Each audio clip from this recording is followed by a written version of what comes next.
to get through.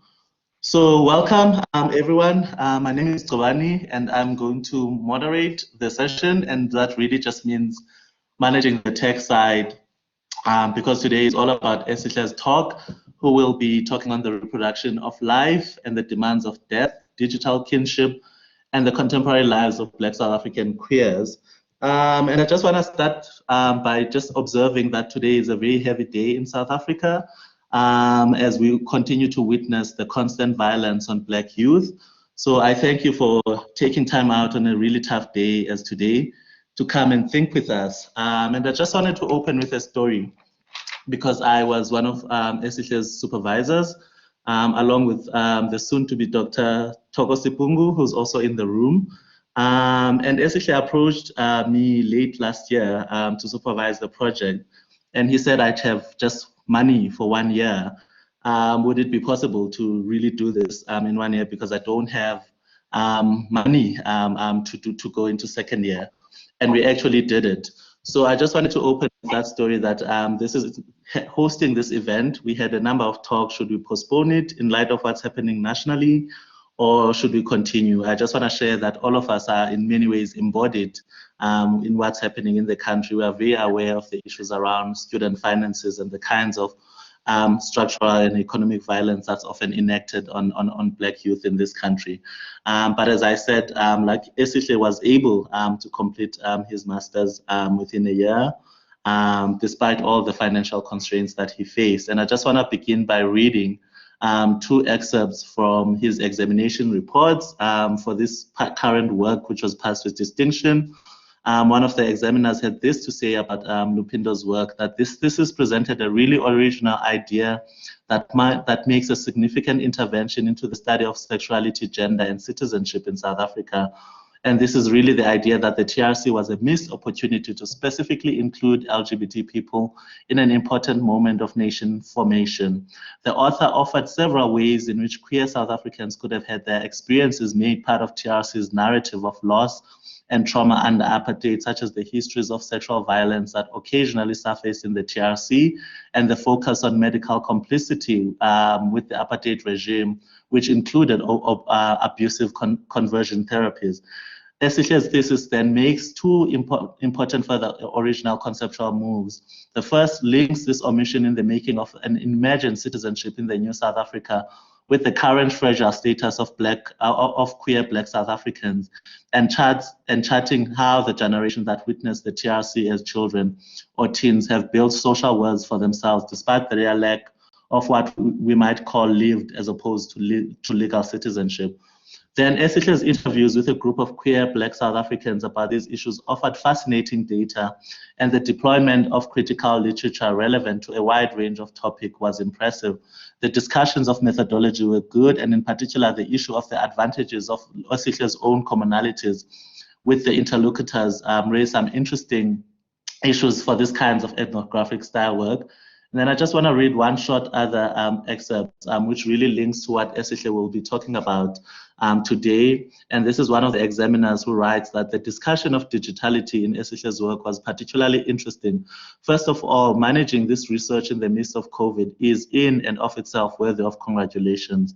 Secondly, the discussion of the role of digitality in queer sociality and social fashioning was very nuanced, pointing out that both the possibilities it opens up in a material world structured by forms of inequality, but also how important the material world remains. The examiner writes that I was particularly moved by the quotation of Trayvon on page 138 about his experiences of homelessness after being rejected by his family of origin and his housing of queer youth in crisis during the pandemic. The final point made in Esihle's work that digitality offers respite to Black queer people from the way that both Black and queer bodies have been made to suffer in South Africa is important. And while digitality has been woven into the texture of everyday life, for those who can afford it, it also potentially indicates the fragility of citizenship that non-corporeal space making is in space of most safety in South Africa. So without wasting any more time, I know you're not here to listen to me. I will hand over to Esihle, who will speak for about 45 minutes, and then we're just going to go straight into discussion. So we're not going to have a respondents in the traditional sense. We are very proud of you, Esihle. We are very excited to listen to you. So without wasting any more time, I'll hand over to you. Thank you. Thank you, Doc. Hi, everyone. As Doc has mentioned, my name is Esihle Lupindo, and I will share with you a part of my research, which was conducted last year. And so the overall idea that I had for the work itself when I began the research was to figure out what it means for Black queer people in the country right now, and historically, to not be invited to the TRC, and what that meant for them going forward. And one of the arguments that I make is that the non-invitation of queer people into a really crucial moment of country building and making the country that we live in right now is in itself a mark of non-belonging. But I also decided to explore the ways that Black queers make use of space in the aftermath of the TRC, because then my argument is people don't simply disappear just because you did not invite them to this very crucial historical moment. And it is from that angle that I will sort of share my presentation today. One of the reasons I chose to also focus on that was it was an academic challenge to myself to think about Black queer people in ways that aren't always revolving around violence, and also to almost push back, because in the academy there is this thing that if we're Black people, then we must do research that speaks of the ways in which we are wounded, or research that hurts us and triggers us. And I really wanted to find ways of how Black queers then reclaim their lives after that exclusion, and to build the social worlds that one of the examiners mentioned, which Dr. Qambela read from. And another argument that I then advance in the research itself is that if we're able, or if we begin to see queer people through the lens of belonging and non-belonging, and what that means to their lives as they grow, as they move forward in the world and become people who can exist outside the lens of violence, then we can begin to see queer people as abantu abapheleleyo, which loosely translates whole human beings.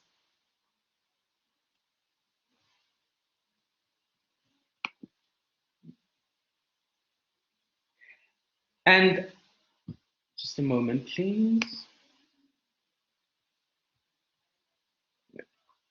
And as many of you would have seen in the poster, a lot of the work that I will be trying to make sense of is the digital space in regards to queer people.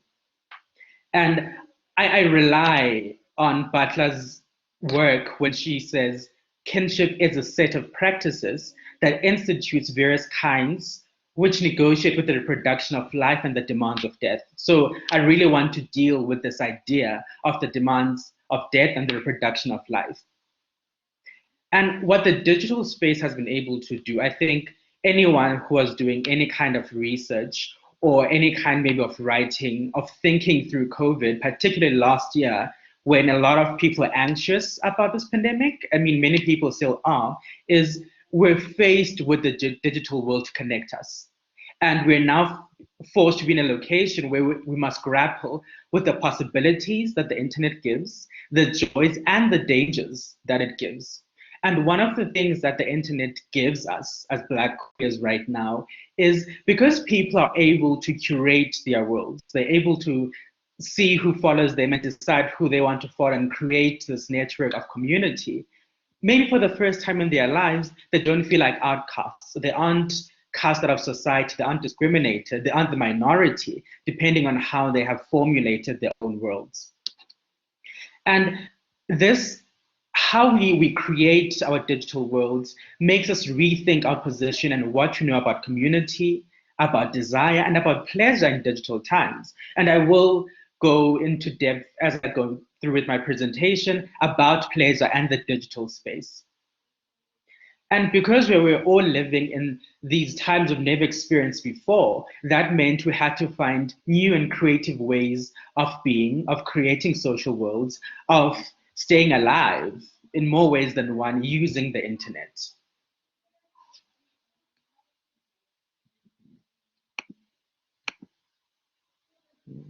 right?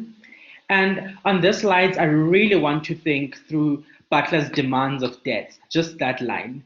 And what makes it particularly impossible not to think about the demands of death as a Black queer right now in the country, and maybe even historically, is the recurring theme of loss, of violence, of queerphobia on the continent, which forces us to think about these demands of death. But we can't remain fixated into just these ideas of death. There must be ways that you are cultivating joy outside of the demands of death. And I sort of rely on Gola's 2017 work to say it is impossible really to not think about the demands of death. As Prof. Gola writes, that queer people are still being lynched and their bodies are broken in various parts of the country. And she further goes on in the argument to say if this happens for no other reason, but because of how people love one another or attracted one another, then we must see that as an act of terrorism in the continent. And what makes this an act of terrorism is people's the fundamental principles of autonomy, and people's autonomy generally is under threat when this happens. But when this act of terrorism happens, as Prof. Gola sort of writes, people find ways of living, and living in ways that they uncriminalize in the digital space. Because they create these worlds, they're able to find people that look like them, that think like them, that are similar to them, that have similar life experiences to them. And that then means they're able to find some kind of safety in the digital world, a safety that they aren't even guaranteed within their own homes. And I use the idea of home very loosely, because the people that I spoke to for my research were very critical of the idea of home and what that means, and whether or not it is a place where they feel welcomed into.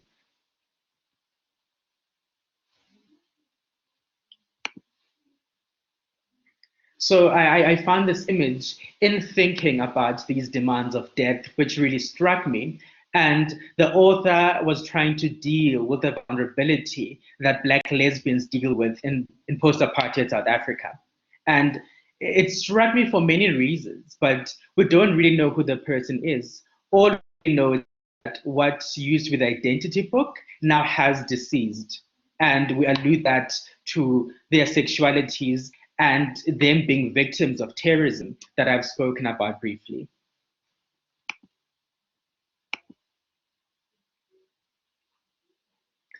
And in my research, I sort of think through the phases, space and place quite interchangeably, but I rely on Henderson and Fraud's 2011 definition of this when they write, a physical space only becomes place when they mean something metaphysically significant.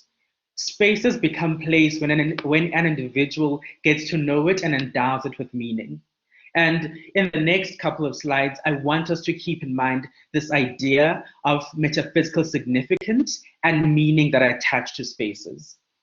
And I also agree with the phrasing that queer spaces or places are not just theoretical frameworks. They mean something significant to the people in them. They are created by people who have experiences, who have expectations, who are seeking for some kind of community. All of these people, all of these experiences, all of these multi-layered identities form these spaces. And that for me means then these spaces aren't just theoretical constructs that I could just think of and go to bed and not think they matter to people. And in my research, I also found that Black queer people are finding many ways of creating livable spaces and livable lives. And part of those livable spaces and livable lives was how they're able to create spaces that matter to them. And they just congregate in these spaces, in their queerness, in their differences, and in the things that they share as similar in between them. And it is easy to get lost in the idea that queer spaces are just what my peers and I would refer to as groove, or we would just go to get drunk and dance our lives away. And although that is one of the spaces, I want us to think of queer people as existing across spaces and geographical locations. And one of these, which I came across, which fascinates me, is a community of gay men in KZN known as Izinqumo. And what they do is they have found a way to repurpose the isiZulu language and make it queer and make it something that they understand. And also then what is then interesting is arguably the reproduction of heterosexuality in those spaces, because feminine men and the more masculine men, and often they seek each other.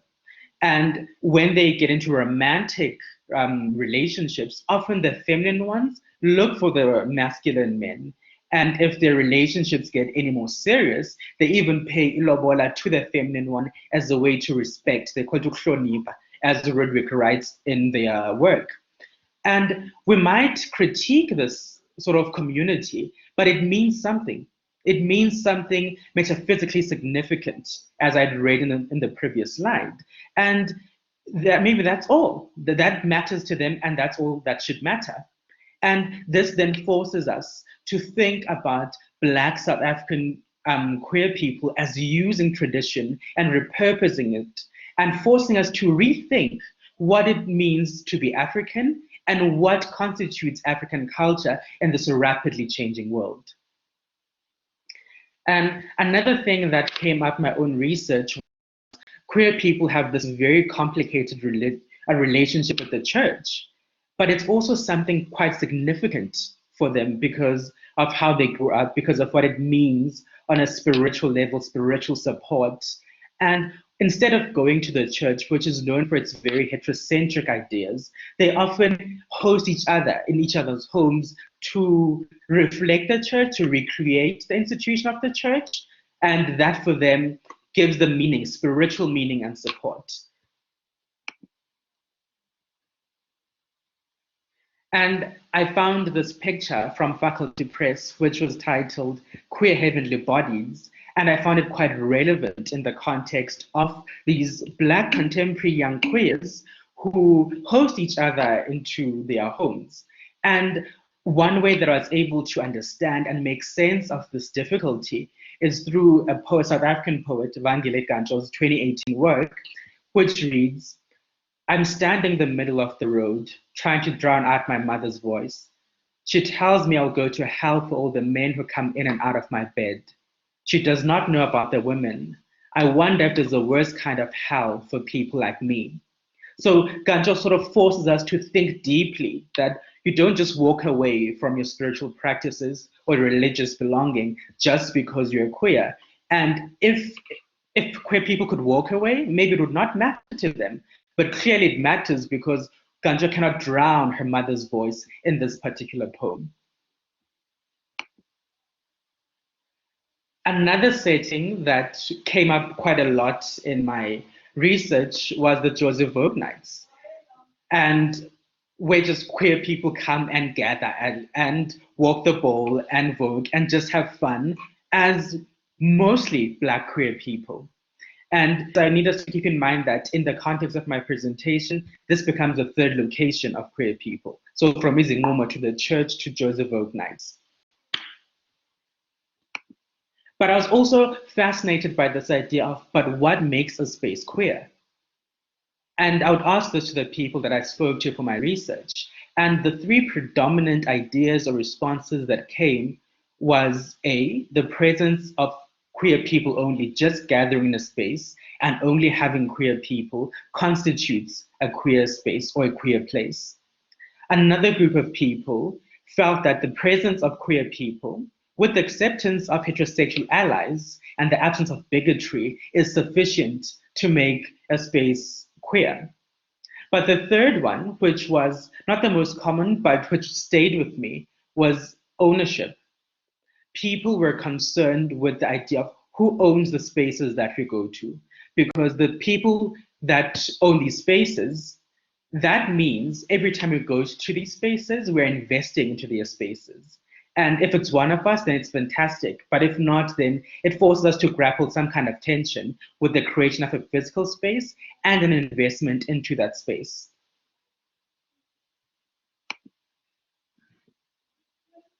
And maybe I was supposed to mention this earlier, but for my research, the people that I spoke to were mostly pansexual, asexual, lesbian, and gay. So my participants are mostly people that belong to those communities.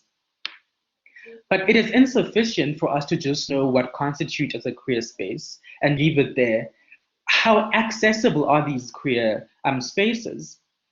I found the ideas of class, of education, of race and gender and sexuality to matter a great deal. And what makes these identities and locations to matter is that very often people who belong to a similar economic class or who have a similar education background would go to similar spaces. And so they would congregate according to their classes or according to their sexualities or gender identities and go to particular spaces.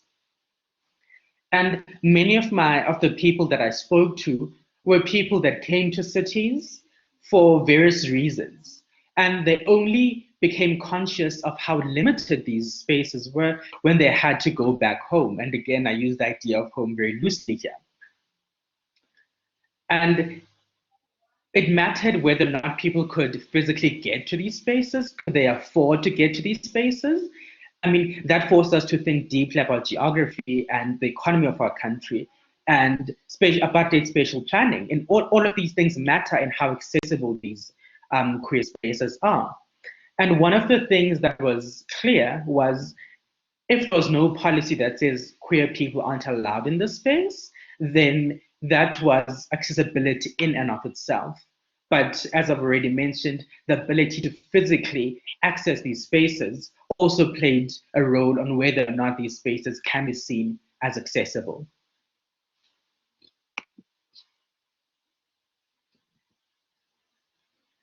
And one of the things that came quite early in my research was the tensions that exist between queer people in the community, but particularly lesbian women and gay men. There was a serious tension between those two communities within what I broadly refer to as the queer community. And Usnaz, one of the people I spoke to, mentions how when she goes to spaces that are seen as queer, she gets some kind of antagonism, especially from gay men, where it's like, what are you doing here?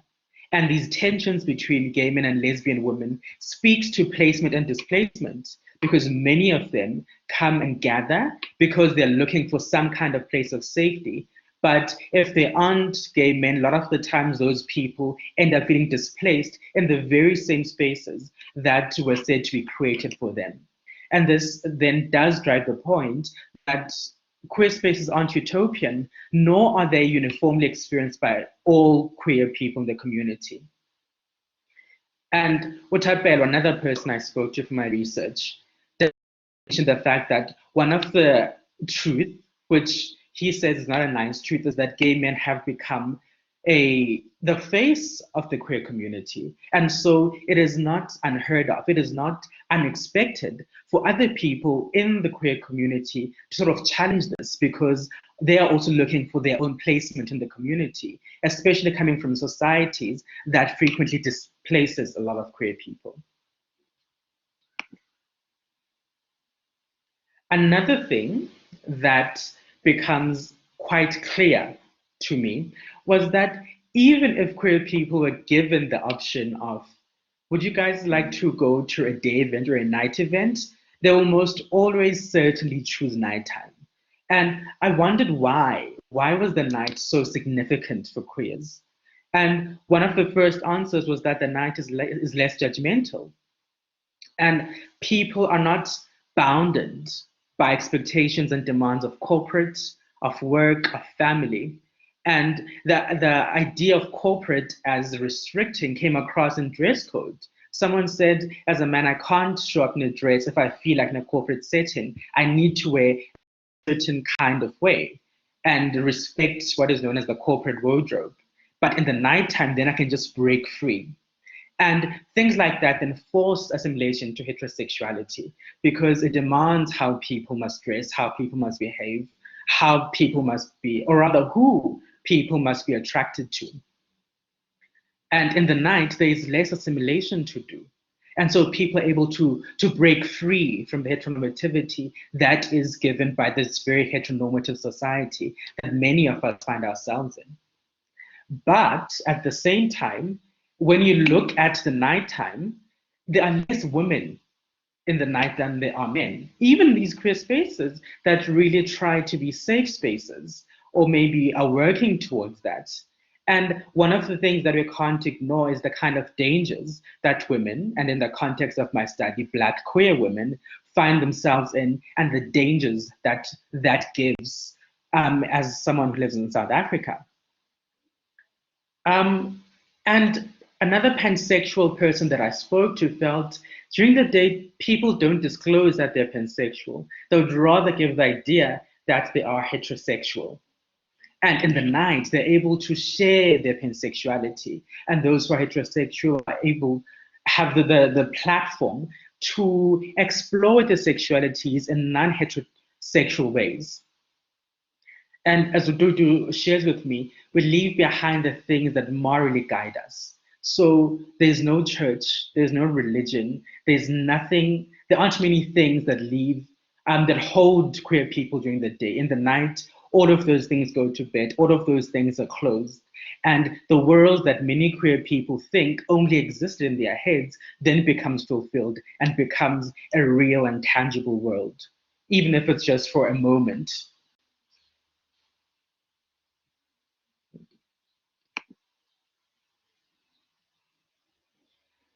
One thing that became clear is that queer people were using dating and hookup sites because whether it's a pandemic or not, everyone, like, okay, not everyone, most people like sexual pleasure. It's something that they enjoy.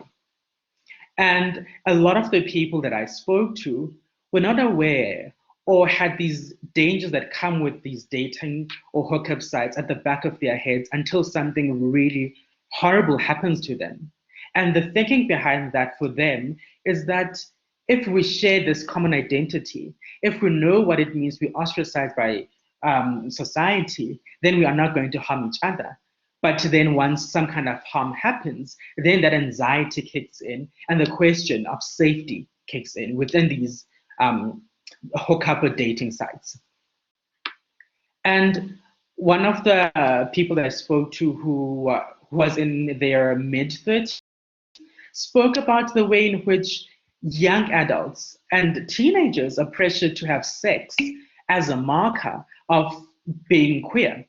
And they spoke about how they would go into Grindr and they'd find teenagers, 13 to 16-year-olds, who would want to have sex with them.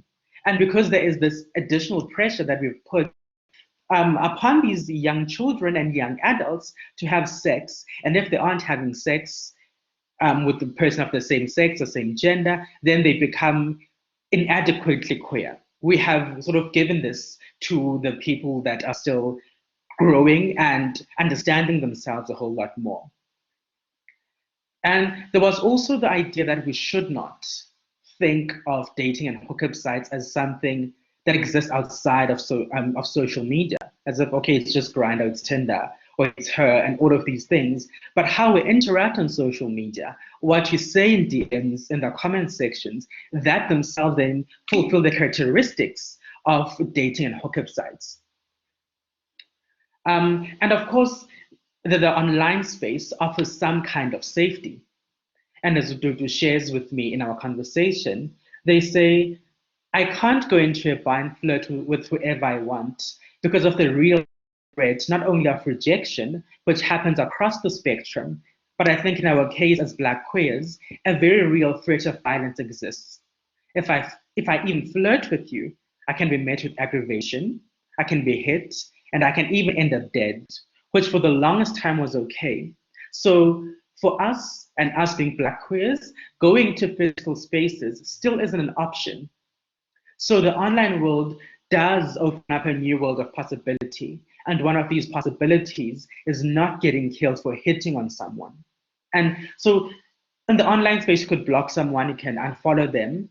In the offline space, you can't do that. And the threat of violence is there. And so even though people are seeking sexual pleasure or intimacy, and they are really trying to reproduce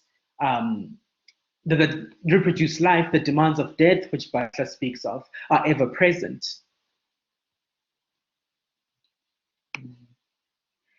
Then another thing that then comes up in my research is the issue of queer migration and queer exile.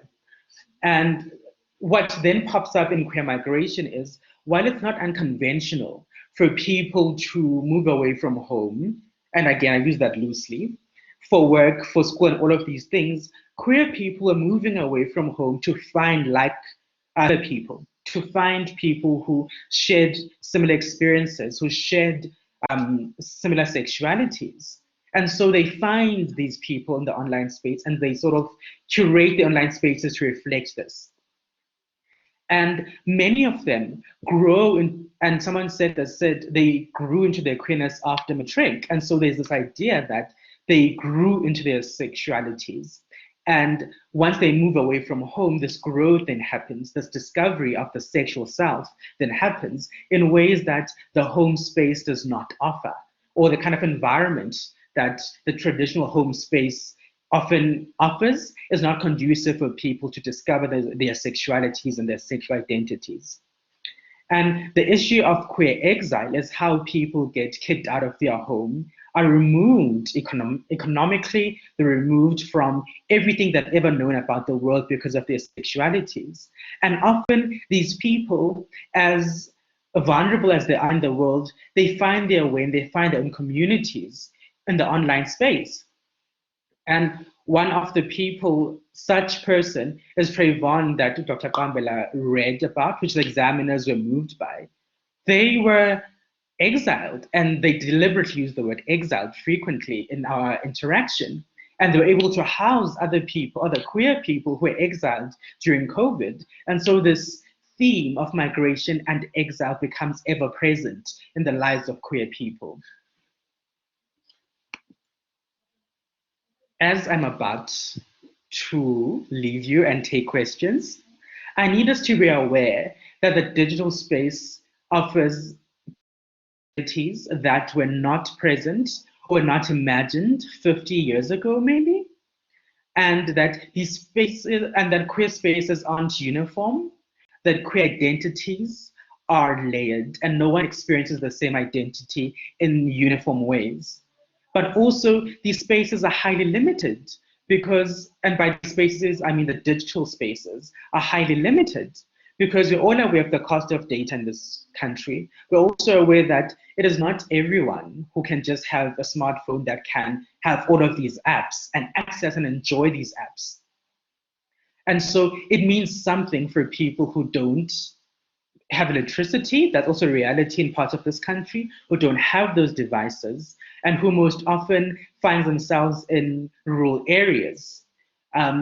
Because a lot of the people that I spoke to moved from rural areas as an act of migration because of their sexuality and their inability to express themselves in their rural provinces or rural areas into the city. But of course, we can't ignore work such as the one that Dr. Qambela is doing, that it is not all rural areas that are homophobic, that there are rural areas where queer people really can exist and thrive.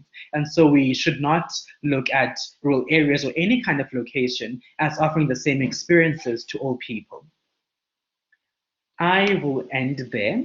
Thank you for staying this long, and I will take your questions now. Lovely.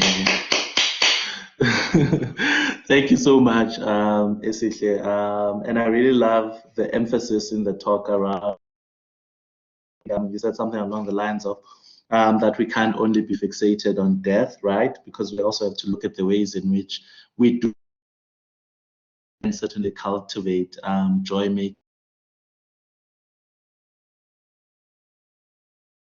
in much abundance, but also complicate joy. I don't think we complicate joy enough because we think about it as just this euphoric moment. And I think your work with your informants around Black queer space making not only just contributes this new knowledge around how Black queers and contemporary South Africans are creating joy, but I think you complicated the use of social media, both the highs, you complicate nighttime, and many, many other avenues. So I don't want to waste time, because already we have about 3 comments for you in the section. So instead of reading them, I'm going to ask those people to actually verbalize them if they don't mind.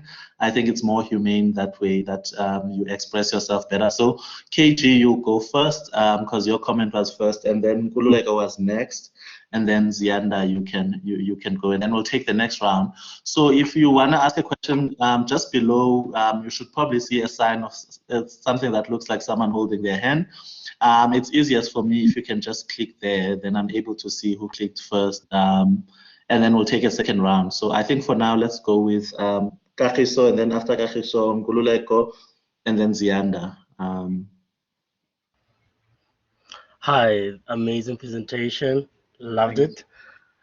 Yeah, I think I'm gonna just because I asked 2 questions there, so I'm just gonna ask both of them now. So, as a queer person, I was really interested to sort of like know whether some of the participants felt like some of these queer spaces are they excluded them, right?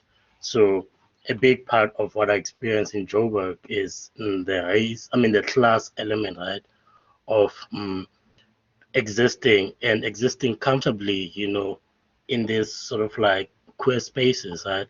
Maybe clubs or whatever, and even online visual spaces.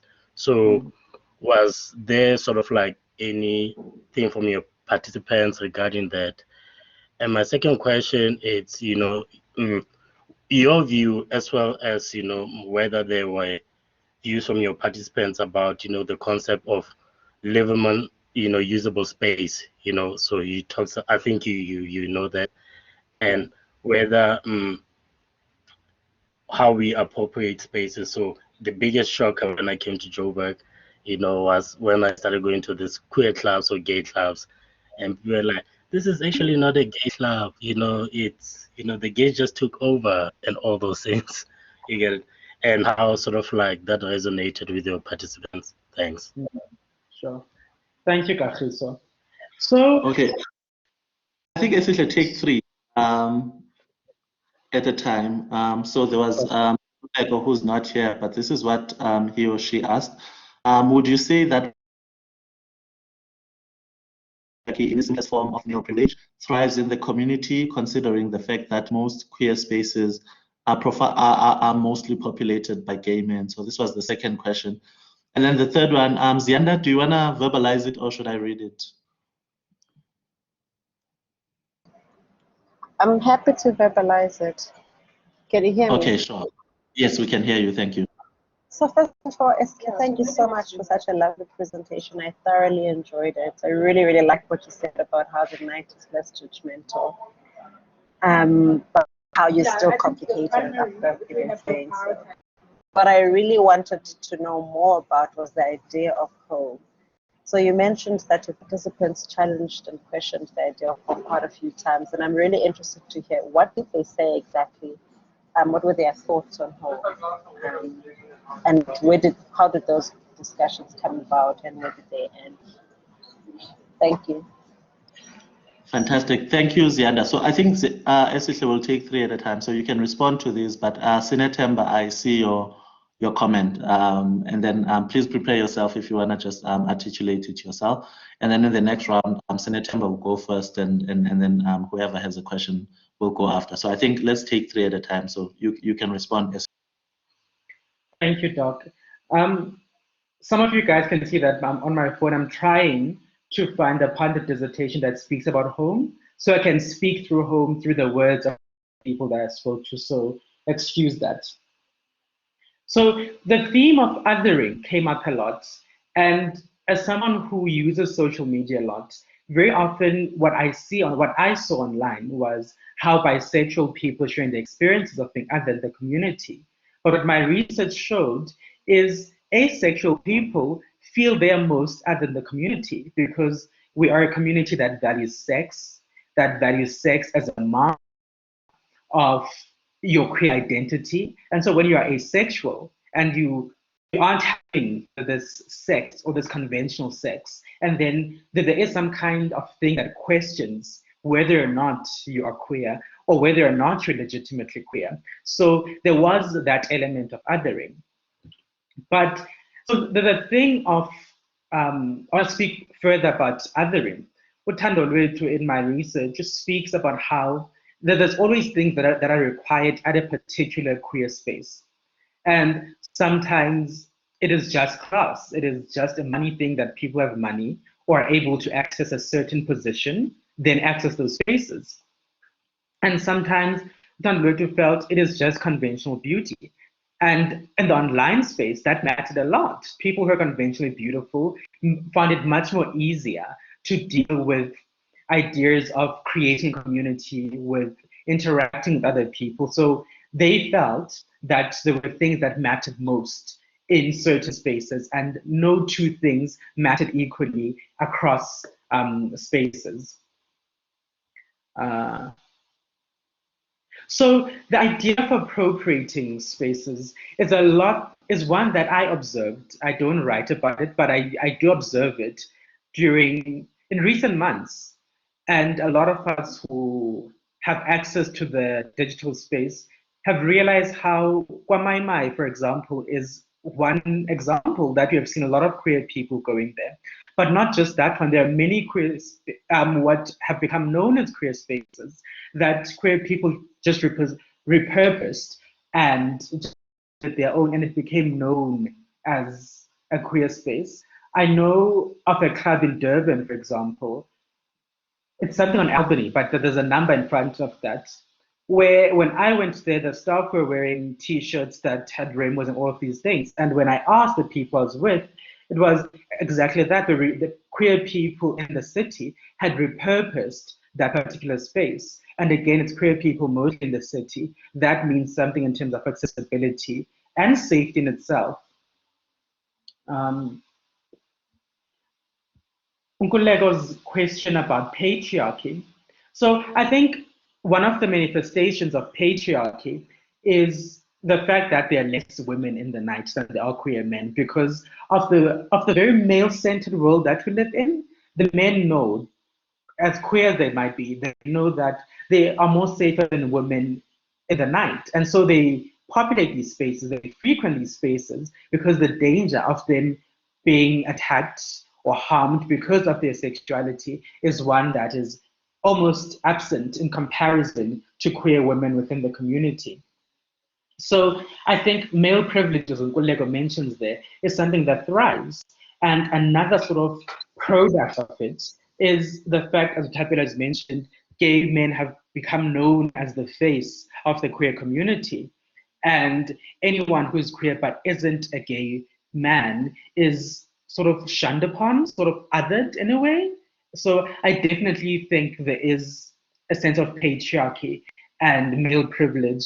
And of course, to go back to what Ustanzo said it in the previous slides, that she feels antagonism of when Zantoni up, like, what are you doing here? What are you doing in this space as a queer woman? And she particularly got that from gay men a lot.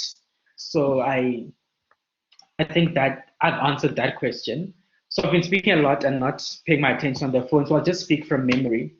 So the idea of home Ziyanda is one that came up a lot because people were questioning that if what you've known as home is the same place where you get exiled and kicked out because of your sexuality, is that really home?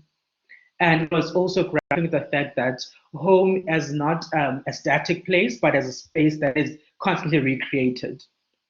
So home meant a lot of different things. A lot of people were looking for home. There was still a search for that. And Trayvon in our conversation about home says, home is first your body. And for example, they speak about how if you're comfortable in your body or you're not comfortable in your body, that speaks something in regard to the idea of home. And so, for example, trans people who have not transitioned, if they want to transition, what their relationship with the body as the home could be totally different from my relationship with my body as a home, as a cis queer man. And a lot of queer people who are speaking about the idea of home had lost a lot of people in their lives. So there was a theme of loss, and the people that they'd lost, for them, are people that were the images of home. And so when these people pass on, the idea of what really is home, this question of what really is home, what really is my life outside of this person who's no longer here, came up a lot. And one of them spoke about how home for them was now a memory thing. It's something in their heads that they just speak about. But even then, they say, I trust my memory less now. And I even use Busisiwe Mahlangu's poem, which is titled Forgetting Home, to sort of grapple that idea of home can be forgotten, home can be recreated, and home can just be a matter of memory. Thank you. Thanks so much. Thank you. Thank you so much, Esihle. Okay, Senatemba, I don't know if you're still there. Do you want to verbalize your comment by yourself? Hi. Before that, Ziana had a second question, Sure. which I found quite interesting, and I don't know if she still wants it to be addressed or what. I Yes. just figured that I will just allow for that second question to go in the second round so that other people can get to us. Okay, cool. Okay, thank you. Senatemba, are you there? Good afternoon. Sorry, there's construction happening outside here, so you might hear a lot of banging that overpowers Sure, my no voice. problem. Thank you. So the question I'm trying to ask Babawam is, spaces have their own timing that helps them decide how matter accumulates. So I guess I'm trying to ask, what was the tone with regards to your respondents when they were telling you about finding comfort in nighttime? Was there a sort of embracing of the night being, I don't know if I want to call it a queer time, but for lack of better word, I will use that. Or was there some form of a pushback against that? Thank you so much, Senator. Esihle, I just realized, please unshare your screen so people can see you, because we still see the last slide. But whilst you are doing that, Shandu, can you please unmute yourself, and then you can articulate your comment.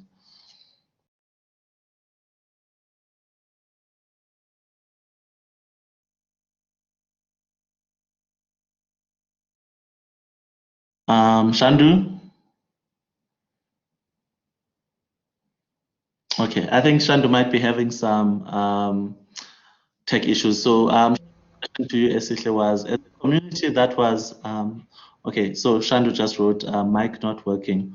But anyways, this is what Shandu wrote. Shandu wrote, as a community that was left behind in the TRC, what would you have loved or preferred to see from the TRC?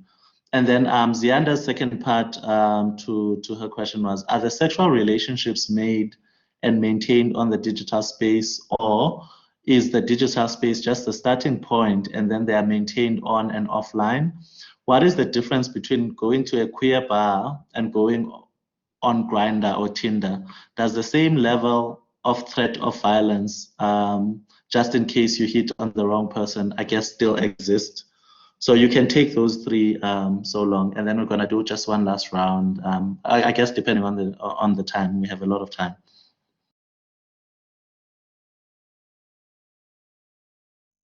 Thank you, Doug. I was on mute there for a moment. So I was laughing there a bit because I know Senatemba, he's a natural scientist, and I could sort of get that from physical and matter. I was just like, aha. But there was embracing of the night as a moment of freedom. The night was seen as a moment of freedom. And in the dissertation, I do write about the day being divided into two. And very often, what I argue there, what I advance in that argument, is that very often queer people in the day are bounded by all these expectations. They assimilate a lot. Many of them assimilate a lot during the day, but the night is that moment of freedom. It is when they get to break free. So they sort of cannot wait for the night because finally they can experience freedom. Finally, they don't have to be sort of held captive by heteronormativity on many occasions. So I hope I hope that that answers Netemba's question. So to answer Shandu's question, I want to first read from something that was Qambela in my dissertation says in regards to being queer and the TRC itself. She says, for me, queering the TRC would have created the space to have conversations about white supremacy and patriarchy, because for Black men, this existence of being emasculated means that loving another man or being intimate with another man is a kind of betrayal of your people. Because it keeps enforcing what you keep getting accused of. I think it would have allowed for a truly emancipatory TRC. A queer TRC would have allowed us to grapple with white supremacy and patriarchy as interconnected, as co-constitutive, and to think about building new ways of human relations in a deeply damaged society. And as such, would have been emancipatory not just for queers, but for everyone. And I want to build on Sitembele's response to that, about what we would have liked to see in a queer TRC is the ability to think of people, A, as multi-layered, but also B, to think of them as not something that exists outside the struggle for democracy in this country. And when the dissertation is available and people read it, there is a point where I show how Simon Kole comes out in prison to say, I am a gay man. And he comes out not because he felt like it, but because a love letter had been found that was being written between a political prisoner, quote unquote, a criminal prisoner. And I use that very loosely because I don't know sort of the merits of that. I mean, of the case, not of what I'm saying. And so it would have allowed us to think deeply about human relations, about how to build from all angles in ways that go far beyond just a race element.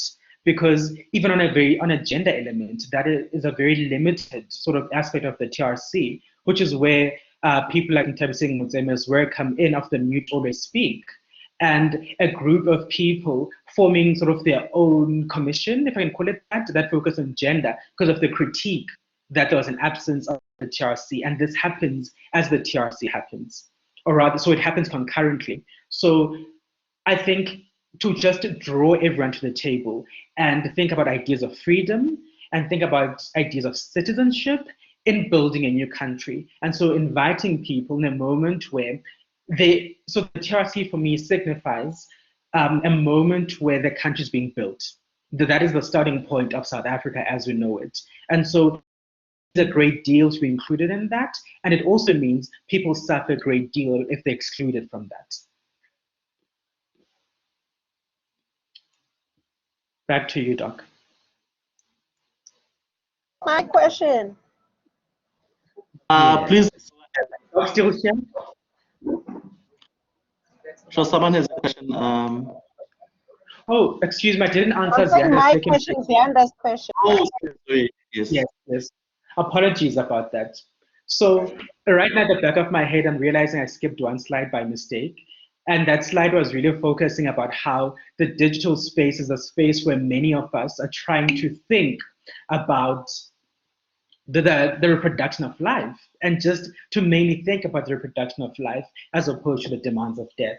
And what, excuse me, what then makes the things like a gay bar much more different from things like Grindr and Tinder, for example, goes back to something I mentioned previously about ownership. So there is a popular club in Joburg that one of the people I spoke to said to me, I would never go there because the owner is extremely homophobic. But queer people frequent that space on every weekend, they're always there.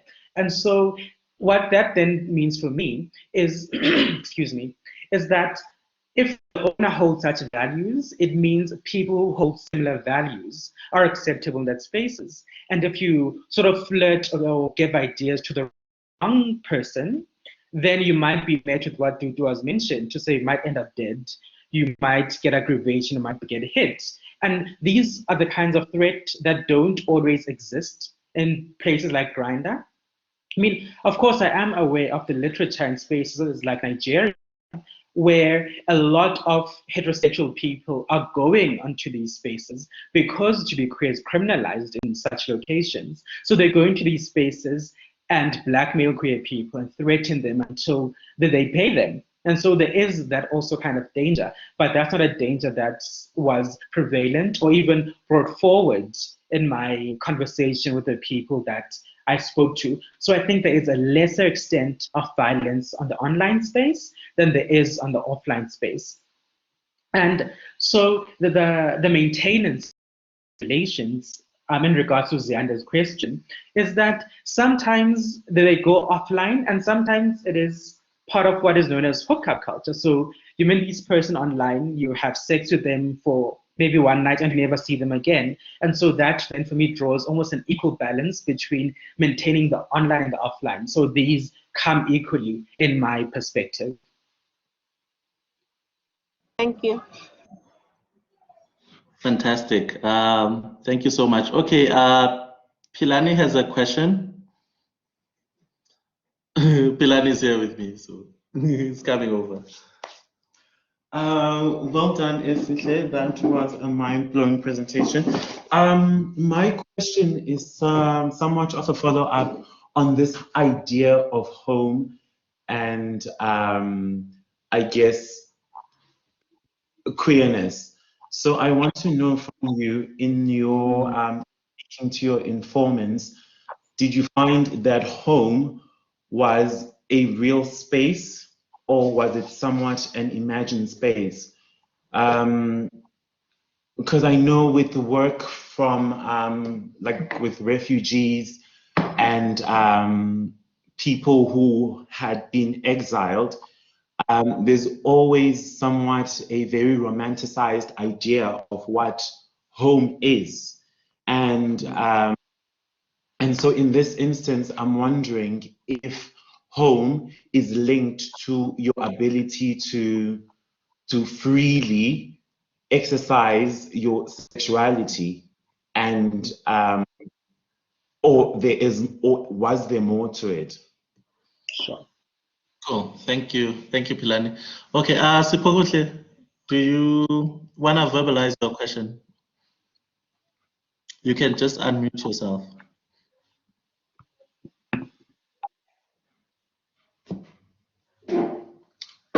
Sipokuhle? Okay, you're unmuted. Hi. Sure, we can hear you. Yes, my question. Firstly, thank you very much, Esihle, for that brilliant presentation. My question was whether there was any respondent in the research who may have suggested what a blessing in disguise it was for queer people not to be included in the TRC, if it in itself was a failed project that emphasized peace at the expense of justice. And on the question of nighttime and free time, as you call it, I was actually busy typing the question here. I was saying, outside of thinking of clubs and night entertainment venues, is there a possibility of thinking of the nighttime as a reclaim of space for ritual making? And I say ritual making because there are aspects in this night time that have to do with performance and art, and space making and enjoyment. So to what extent then does that say, to what extent therefore is the prevalence of gay men saying something about homonormativity in ritual art and space making? Yeah, I think that is it. Thank you so much, Sipokuhle. Okay, and then we'll go to Zianda, and then colleagues, I'm just going to give one more round of questions. So if you have another one, just please either type in the comment section that you have one, or type it there, or just raise your hand, and then we'll have just one more round, because I don't think we have to force the conversation too much, simply because we still have about an hour left. So if you have a question, please factor in that the next will be the last, unless there's a huge, of course, demand. So over to you, Zianda. So the other thing that I was really interested in is what you mentioned about, I think you said is in Romo, so, and the church space and the traditional space. And I was really wondering so like what you were saying, I want to hear more rather about how queer people in your research used the church space and also the traditional space where they even like took part in stuff like the lobola, and how did they repurpose and carve spaces of belonging in spaces that I think can be quite hostile to queer people, and how did they just reconcile carving spaces of belonging for themselves in such spaces, and just how and the what happened is what I'm interested, I guess. Sure. Fantastic. Over to you, Esihle. Thank you. Thank you for those questions. Excuse me. So I'm going to start with Pilani's question about this idea of being queer and of home, and whether these were linked to sexuality. So home was both imagined as a space that they want to have, but was also a tangible space that some of them have created, where they're just able to congregate as friends, and for that moment, even if it's 2 hours, to just be there as friends. So even if it's just 2 hours, for them to just be there as friends made them feel like they were at home with themselves, with other people who look like them in ways that they could not express in their conventional home settings. So I think in that way it becomes both imagined and a real tangible space. And the issue of queer migration, for me, tells me that the issue of sexuality is linked directly to home, because queer people live their homes, and one of the driving forces is the sexuality they want to discover and explore and find themselves. And many of them felt they had the space to do that when they went to varsity or when they left home. And that means the idea of what many of us think of as home did not create the platform for them to express those sexualities. So I think home is definitely linked to the idea of sexuality in the context of my study. And so one of the things that I write about, maybe briefly, is the idea of informants, right? So because it's a word that Pilani used to sort of speak about the people I spoke to. And the reason I sort of have trouble with the term of informants becomes I was doing research that was partly historical, and doing research on Black people and using the word informant meant something totally different in the context, in the historical context of my research. So I really tried to shy away from that. So the nighttime as ritual making, I found that really interesting.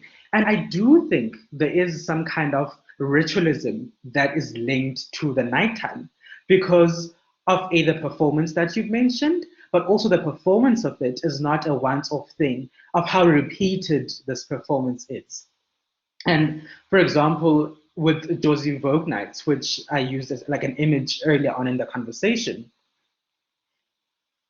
that they become the people they've always wanted to be. They get to dress up in certain ways. And that's not a once-off event, it's a repeated event. They know that, okay, at 7 o'clock at this time, I'll probably find more queer people there and I'll probably feel freer in a particular space. That for me does signify ritualism. But the other part of your question was on whether there was anyone that I spoke to who thought was a blessing in disguise, disguised not to be included in the TRC hearings. And there was not a single person who felt like that. And in fact, what people felt in my research, they had great respect for the TRC because of what it stood for. And I'm going to read something from someone here, which I think speaks to why many of them respected it. And whether or not they thought the outcomes were successful is a different story, but the institution of the TRC was greatly respected by the people that I spoke to. And this person says, I remember being struck for the first time by the idea that people could chop people up and much of the testimony was brutal. Having grown up in the East Rand during the transition to democracy, where people were being necklaced, I've attached to the The TRC was a necessary ventilation of trauma that had characterized South Africa for at least the previous 50 years. So one of the reasons that the people that I spoke to had respect for the TRC was the fact that it was a ventilation of trauma. They needed that space that recognized them from a governmental level for them to just to burp. And I speak about Ubodla, right, in the dissertation. And then queer people become deprived of that. The non-invitation means you must sit with this trauma and see what you do with it, and then go back in history, and it's as if it didn't exist. So that they were deprived of the opportunity to decide for themselves on whether or not they'd actually be part of the hearing, on whether or not they prefer this mechanism of ventilating their trauma that had consumed the country for decades. To Zianda's question about is it normal in the church. So a lot of queer people have serious tensions with the church. But a lot of them, Utandile, for example, that I spoke to, moved away from the church for 8 years. But after 8 years, they just wanted to go back. And I'm going to use Utandile here to sort of try and answer your question, Zianda. Utandile, after 8 years, moves back to the church. And what then happens in one Sunday is that their pastor asks them to come forward and says to the congregation, say the things that you guys would say to queer people. And he's standing there. And so I think even the church in that instance is trying to make sense or reconcile with queer people. But that was not what Utandile felt, because they felt that people could really have uttered homophobic comments on him at a location such as the church. And to sort of speak to them, their response is, yeah, it felt like I was being crucified, as a direct translation of that. And they didn't appreciate that. But they spoke more into detail about how they negotiate space, particularly within a traditional setting, about how they are now assertive to say, I'm not going to do that, right? And there are certain things that I do. I'd rather go to the kitchen and peel no mama and my aunts and all of these things than I would go and slaughter with quote unquote the men. And they say they constantly have to reinforce this idea that I'm not going to do this, I am going to do this. And how I speak of them as a they or them because of how they identify. And so I wanted to dig deep on what that means in the context of these cultural spaces. And their response to me was, they feel like Sibaninzi. We feel like, and the translation to that is, I feel like there are plenty of us inside me. And so sometimes the more masculine ancestors will want me to dress in a particular way. And another week, another day, the more feminine ones wants me to dress in a particular way. And so for them, the idea of sexuality becomes a highly spiritual thing.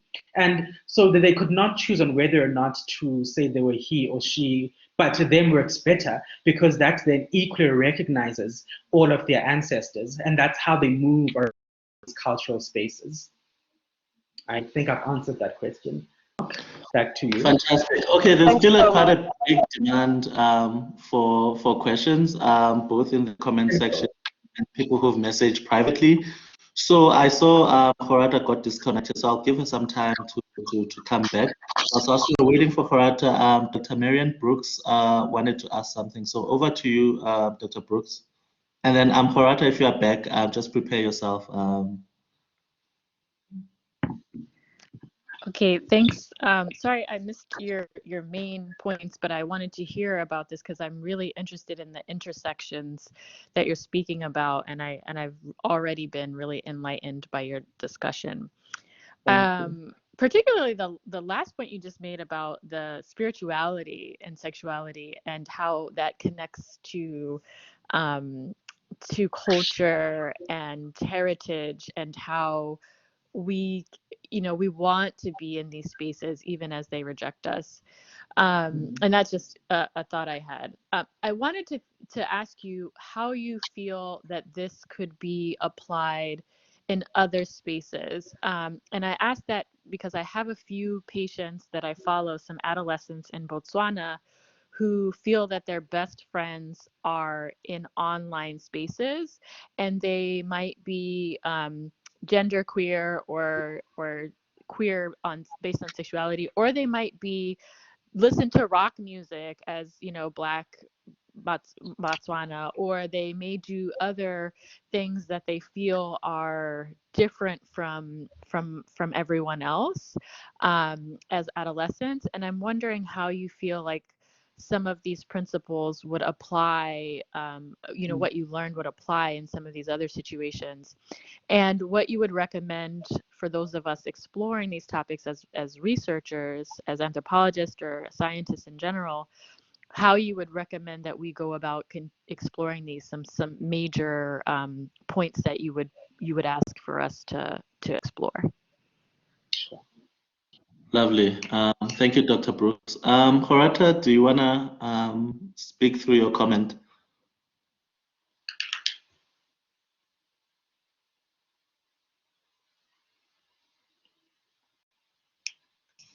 Okay, I guess I can read it. So Horata writes, thank you for this rich theory, Esihle. I missed a bit of the question and answer session. Give me if this says, oh, is that you, Horata? No? Okay. Sorry. She writes, I missed a bit of the question and answer session, so forgive me if this has already been covered in your response to Kagiso or others. I wanted to get your thoughts on how queerness, I guess there's a missing word there, I guess queerness is defined by your informants. I've observed debates online about transphobia in the queer community, as well as the delegitimization of bisexual people and asexual people. From your research, did any of this intra-community tension come up with specific reference to biphobia, acephobia, and transphobia? I note that you already covered the idea of gay men and being the face of the community and tensions coming from that. And then the third came in privately, and it was someone who was asking you to share a little bit about your sample, because they felt that by you sharing a little bit more around who these Black queers were influences as well how we actually read and understand them. And I think, I hope I covered the essence of that question. All right, over to you, Esihle. Thank you, Doc. Dr. Brooks gave me a lot to think about there, and I hope I can do the question justice. So one of the beauties of the internet or the digital space is that it has taken us to a point where we can shatter borders. So, I mean, I follow a few people from Botswana, for example, and without the internet, I would have not have met them. So I also think there are influences within the digital space which don't, in lack of a better word, care about borders, that we can all relate to on a very human level, on a very artistic level. And the issue of music, for example, that you speak about is something that is almost a recurring theme across queer people, because I conducted my interviews digitally like this, and most often you'd find a poster of a certain artist hanging, and usually these were queer people. Tantoma Zwa in South Africa, Nakane, also a South African artist. So I think there is something to be said about the relationship between pop culture and queer identities and how those sort of manifest themselves in the everyday that queer people find themselves in. One of the things that I would recommend is the idea of co-creation. And very often we come there as social scientists and we're like, we have the degrees, we have the theory, we know this, we know what we're talking about. But really, I think it's time for many of us to move away from that and co-create with people, because we are going to almost take from people's lived experiences. And one way to give back, and I use that very loosely, is to co-create. and to understand where people are coming from, to understand that language matters. One of the things that I do in my work is if people tell me something, for example, in their native language, I write it as they say them, then sort of translate it to English in the way that I think best fits that, because it also gives an idea of how people see a particular idea or thought through their eyes, through their worldviews. So the application of my study into other contexts, I think it is applicable because there are queer, like very similar queer experiences. And in my informal conversation with people, also interesting enough, about 2 people that I spoke to actually had some kind of ties with Botswana. Either they were born there or they grew up there. And one of the things that become evident is that there is some kind of exclusion socially that queer people go through across the continent. And so I think that themes such as exclusion work sort of across contexts, especially on the continent, but of course experiences are not identical. So we must think of queer people as multi-layered, as I can be a gay man in South Africa, but at the same time, a gay person in Ghana will have an absolutely different experiences. And perhaps, I mean, this is a thought I'm having right now, maybe we should also start to think around Pan-Africanism and national belonging, right? And what that means through a queer context when there isn't any kind of war or violence, because we always think of Pan-Africanism through a lens of peacemaking and violence, but to think of that across continents, I think there is space for that kind of work. That is the best I could answer a question, Dr. Brooks. So for my research, I spoke to 15 people. 14 of them were queer people. They were, in terms of sexual, I mean, all of them were Black, because I was very adamant about working with Black queer people. And I was aware that looking at the TRC, I may not only find queer people. So the 14 queer people that I spoke to were lesbian, were asexual, were pansexual, and were gay. So that was my sample size, my sample to answer the question that came through to Dr. Qambela privately. I really tried my best to understand myself through their lives, and also to become aware of how many experiences were identical, so I could also find myself in their stories. So that's one of the ways I was able to understand them and to ask for clarity. And also to realize, also one of the things that I became aware of is, again, this relationship between the arts and the queer identities, because some people, to elaborate on their points, would read poems to me that spoke to what they were trying to say when they felt they lacked the language to articulate themselves. So I think that there is a relationship there, and I rely myself on poetry a lot and on music to sort of drive these points. And I think partly that was an influence from the people that I spoke to. I'm going to move to Khurata's question. I agree, Khurata. There have been a lot of conversation online about transphobia, about biphobia, about a range of experiences. And I think this can be linked to Nkulego's initial question about patriarchy and male privilege. Because although one of the things we can't ignore is that as queer as we might be, we also come from a heteronormative society.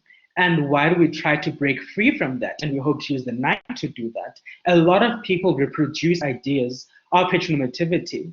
And what then becomes interesting in the literature that's available on this is that people speak of heterosexuality as native land.